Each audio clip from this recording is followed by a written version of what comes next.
Hello, good morning, students. Please subscribe the channel, drop a like, share, and comment. Today's transcription number 521 of Sir Kailash Chandra's volume number 24 on the speed of 120 words per minute. Start. Sir, I find from the deliberations that this is a long struggle going on between the promotees and the direct recruits for the last 20 years, and the litigation is going on for the last 12 years. Sir, I do not wish to blame the present government for this sorry state of affairs, because this is a legacy that the present government has inherited. Sir, the struggle has started from 1949. I do not know much about the working of the central government departments, but so far as the state governments are concerned, every department under a state government has got cadre and recruitment rules. I do not know whether this department under the finance ministry had any cadre and recruitment rules.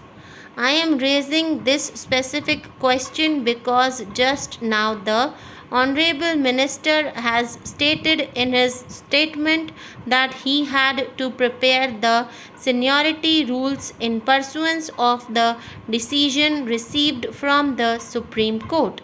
That means that they had no seniority rules at all, and they had no cadre and recruitment rules at all when for the first time the direct recruitment took place in the year 1949. So, I want to know whether there were any cadre and recruitment rules before the direct recruitment took place in the year 1949.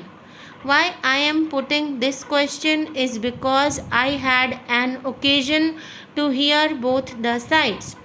Direct recruits say that according to the cadre and recruitment rules, their quota in the first instance was fixed at 80% so far as recruitment to the posts of assistant commissioners was concerned, and 20% was provided for promotees, and that later on it was diluted from 80% to 66 2 by 3%, and again subsequently it was diluted to 60%.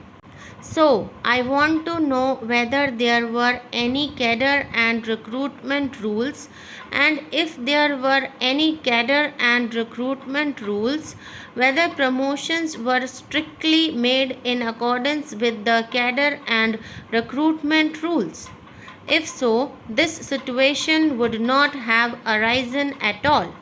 But unfortunately, from the very beginning, from the inception, promotions were given on an ad hoc basis, and till this day, promotions are being made only on an ad hoc basis. I want to point out this irregularity to the House. Sir, the Honorable Minister has said that they are acting strictly in accordance with the directions received from the Supreme Court, and that they have prepared a seniority list which has been accepted by the Supreme Court.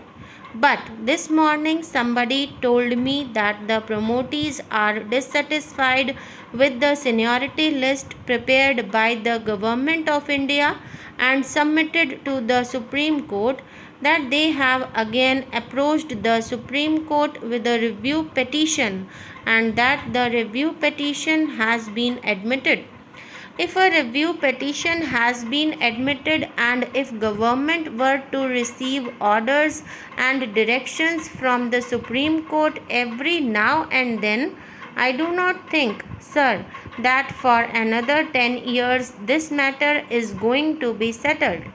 Every time the government will come before the House and say that these are the directions of the Supreme Court, they have to act as per the directions of the court and all that. Then I am told Sir, that for promotion from class 1 post of income tax officer to the post of assistant commissioner, 10 years service rule is there. That means that one has to put in 10 years service as income tax officer class 1, otherwise he will not be eligible for promotion. If such a thing is there, then I want to know how they are going to prepare or refix the seniority. Do they intend to change the service rules or do they intend to change the 10 years condition? What is the policy with regard to this? So far as I am concerned, I am going to make it very clear that this is not going to end like this. The litigation will go on, it will continue.